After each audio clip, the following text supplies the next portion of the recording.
નમસ્કાર દર્શક મિત્રો, પુસ્તક પરિચયમાં આજે પાછા વડોદરા તરફ શૈલેષ પંડ્યા ભીનાશ યુટ્યુબ ચેનલના પુસ્તક પરિચયમાં આપનું સ્વાગત છે। ગમતા ગઝલકાર રતિલાલ સોલંકીનો સંગ્રહ પછી બેસું ગઝલ લખવા। વાહ પ્રિય કવિ મિત્ર, આમની એક ગઝલ મેં વાંચી હતી ને મને આ શાયર માટે, આ ગઝલકાર માટે માન હંમેશા રહ્યું છે। એ ગઝલ મેં ડાયરીમાં લખી છે ને અનેક જગ્યાએ મેં આ ગઝલની પ્રસ્તુતિ એમના નામ સાથે પણ ક્યાંક કરેલી છે। એ ગઝલ પણ આપણે વાંચીશું। પ્રિય કવિ મિત્ર શ્રી શૈલેષભાઈને સંસ્નેહ, પછી બેસું ગઝલ લખવા, રતિલાલ સોલંકી, પોતે પ્રકાશક, પ્રાપ્તિસ્થાન, એપ્રિલ 2024માં પ્રકાશન કર્યું છે એમણે।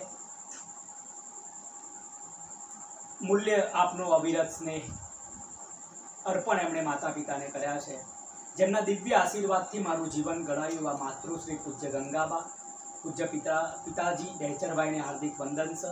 વંદનીય માને મળ્યો જન્મ પ્યારો છે, લાખો નમનમાં ચરણમાં સ્વીકારો છે, લાખો નમનમાં તમે ધામ ચારે ને 68 તીરથ, પણ તમે તુલસી ક્યારો છે, લાખો નમનમાં। સુવા પિતાજીને કહે છે, સુવાળો હાથ વાંસે રોજ કરતો યાદ છે પપ્પા, તરત હું ગાંડ નિંદરમાં સરકતો યાદ છે પપ્પા, ઉબડ ખાબડ જીવનના અર્થને પામી જવા ખાતર તમારી આંગળી પકડી હું ફરતો યાદ છે પપ્પા।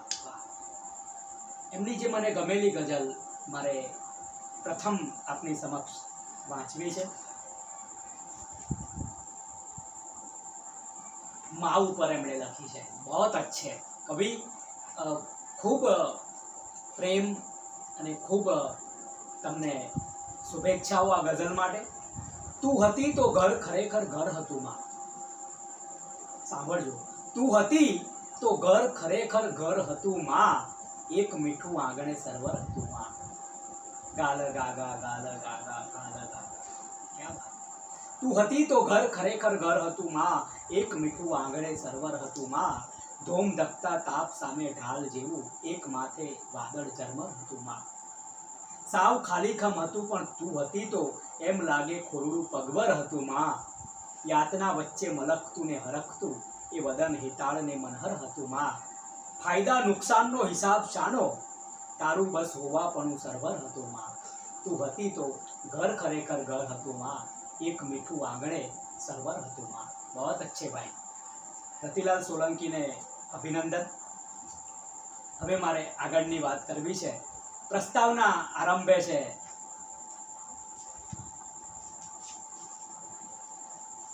ગુલામ અબ્બાસ નાસાદ, ગઈકાલે જ આપણે એમના સંગ્રહનું પુસ્તક પરિચય પણ કરાવ્યો।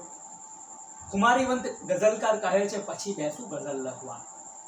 ગુલામભાઈ નાશાદ સાહેબ સરસ વાત કરે છે, માનવીના મુખથી વાણી પ્રગટી એ પછી ભાષા લોક બોલીનો ઉદ્ભવ થયો હશે અને નિકટના સમયમાં કાવ્ય લોકમુખે આવ્યું।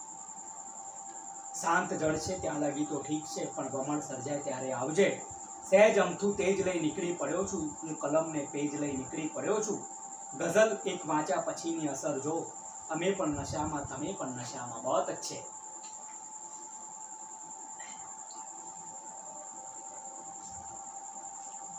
દિનેશ ડાંગરે નાદાન કવિ મિત્ર એ પણ પ્રસ્તાવના લખે છે, માનવીમાં સર્જક તત્વ હોય તો એ પ્રગટ થયા વિના રહેતું નથી, એમ કહીને એ પણ એમની શુભેચ્છાઓ રતિલાલ સોલંકીને આપે છે। ગઝલો તો એલાર્મ સરખી ઉઠાડી દે અડધી રાતે, ક્યાં વાત હે।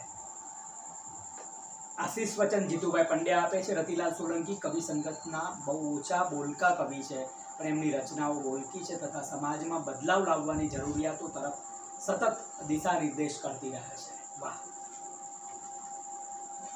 ગઝલની સફરે મને બુદ્ધ સભામાં, રતિલાલ કહે છે, મને બુદ્ધ સભામાં લઈ આવનાર અને ગઝલ લખતો કરનાર પરમ આદરણીય ડૉક્ટર રશીદ મીર સાહેબ અને ડૉક્ટર વિરંચી ત્રિવેદી સાહેબને વંદન સ્મરી મારી વાતની શરૂઆત કરું।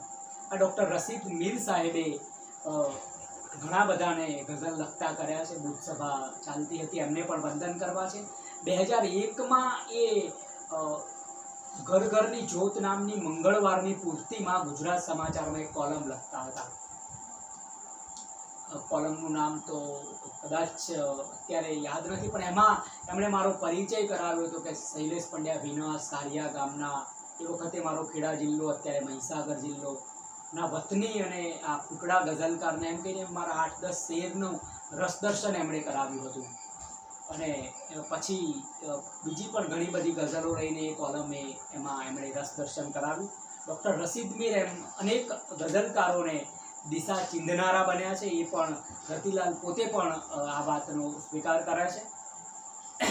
એ દરમિયાન સિદ્ધ અને પ્રસિદ્ધ કવિઓના સઘન અધ્યયન પછી હું એટલું તો સમજો કે ગઝલ લેખન એ રમત વાત નથી, એ મજાક મસ્તીનું નથી, તો એ મજાક મસ્તીનું સાધન. ગઝલ તો પૂરી નિષ્ઠા, સતત મથામણ અને પ્રામાણિકપણે કરવાનો પ્રયાસ માત્ર છે. બિલકુલ સાચી વાત છે રતિલાલ. અને ત્યારે જ તમે આવી અદ્ભુત ગઝલો લખી શકો છો. આ જ્યારે તમને ખબર પડે કે ગઝલ એટલે રણમાં પલાઠી વાળીને કરવો પડતો પ્રવાસ, ત્યાં અને પછી ગઝલ લખાય છે. પ્રસૂતિની પીડા જેવું છે. 5 શેર થતાં અને તમે એ વેદના અનુભવો ને પછી 5 શેર થયા પછી તમને હાશ થાય. સાચા 5 શેર એ ખૂબ જરૂરી છે. મન ભરીને ઉડવાની હૃદયમાં ઝંખના, આ ગગન ટૂંકું પડે બીજું ગગન આપો મને. રતિલાલ એમની વાત મૂકીને પછી અનુક્રમણિકા છે. અહીં એક સરસ વાત કરી છે કે ગુલામ મિશ્રાની એક પંક્તિઓ જ અહીં મૂકવામાં આવી છે ગઝલની, અને એ રીતે અનુક્રમણિકા છે. પ્રથમ ગઝલ આપણે માણીએ. રડે છે બાળ એ મલકે પછી બેસું ગઝલ લખવા, હરખના આંસુ 2 ટપકે પછી બેસું ગઝલ લખવા. તમે જુઓ યાર, ક્યાં બાત હે, ક્યાં શેરિયત હે. રડે છે બાળ એ મલકે પછી બેસું ગઝલ લખવા, હરખના આંસુ 2 ટપકે પછી બેસું ગઝલ લખવા. વ્યથા સમજી શકું હું પિંજરાના બંધ પંખીની, અનોખી આ સમજ ઝટકે પછી બેસું ગઝલ લખવા. કરી છે સ્થાપના ઘરમાં સતત વ્યાજે લઈ નાણાં, હવે પથ્થર જરા ધબકે પછી બેસું ગઝલ લખવા. નવા નકોર માનો સાલડો આજે ઈચ્છું કે ફરી ખોયું બની લટકે પછી બેસું ગઝલ લખવા. નગર વિકસે દિવસ ને રાત વાંધો ક્યાં મને, કિંતુ નવા વૃદ્ધાશ્રમો અટકે પછી બેસું ગઝલ લખવા. बहुत अच्छे भाई. રહસ્યો ઉઘાડા કરી દઉં પછી શું, નર્યું સત્ય સામે ધરી દઉં પછી શું. કરે વાત શું કામ તું પીઠ પાછળ, કહે તો ઉઘાડી છરી દઉં પછી શું. ઝરણથી ડરું પણ જો કરે જો તું હાકલ, સમંદર હું સાથે તરી દઉં પછી શું. એમ જાતમાં પણ લાગશે કઈ ભેદ જેવું, ભીતરે ત્યારે પ્રગટશે વેદ જેવું. દીકરો છોડી ગયો ઈશ્વર ભરોસે, તે પછી લાગ્યું હૃદયમાં છેદ જેવું પછી શું અને ભેદ જેવું. બંને ગઝલો. અને હવે તણાયું ઘર હતું તે પણ હવે શું, મળ્યું છે રણ પછી રણ હવે શું. ના કરવાના કામ કરે છે તે પણ ખુલ્લેઆમ કરે છે. વાહ. ડુસકા આંસુ ભેટ ધરીને પોતે તો આરામ કરે છે, કેરીનું તો સમજ્યા જાણે હોટલીઓના દામ કરે છે. નામ તમારું હથેળીઓને કેવી પાવન ધામ કરે છે. છેલ્લે મિત્રોની શુભેચ્છાઓ છે. માતાને સ્મરણાંજલિ. આજ ગઝલ કિશોર બારોટે આસ્વાદ કરી છે. તું હતી તો ઘર ખરેખર ઘર હતું માં, એક મીઠું આંગણે સરોવર હતું માં. એમને પણ આ સુપર લાગી છે આ ગઝલ, જે મને ગમી છે. કિશોર બારોટે પણ સરસ આસ્વાદ કર્યો છે. સંવેદનને સ્પર્શી ગઝલ કરતા કવિ એમ કરીને જયમીન ઠક્કર મિત્ર એમણે પણ વાત કરી છે.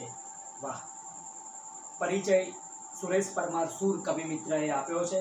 શ્રી રતિલાલ સોલંકી છેલ્લા પૃષ્ઠ ઉપર. શ્રી રતિલાલ સોલંકી, જેમને હું ક્યારેક રાકેશભાઈના નામે પણ સંબોધું છું, એ પુખ્ત ઈરાદો લઈને ગઝલની સફરમાં નીકળી પડેલા મજાના કવિ છે. ગ્રામ્ય પરિવેશના ખાટા મીઠા અનુભવોથી સમૃદ્ધ અને સંતૃપ્ત આ સર્જક મને ગમતા ગઝલકાર છે. સુરેશભાઈ મને પણ ગમતા ગઝલકાર છે. શરૂઆતમાં સામાજિક પ્રસંગોમાં તેમની મુલાકાત થઈ અને પછી ગઝલ સર્જન નિમિત્તે શબ્દ સેતુને બુદ્ધ સભામાં ઓળખાણ ગાઢ થતી ગઈ. વાહ. વ્યવસાય શિક્ષણના વ્યવસાય સાથે સંકળાયેલા છે કવિ. અને પછી બેસું ગઝલ લખવાત લઈને ઉપસ્થિત થાય છે. તેઓ અભિનંદન અને અભિવાદનના હકદાર છે.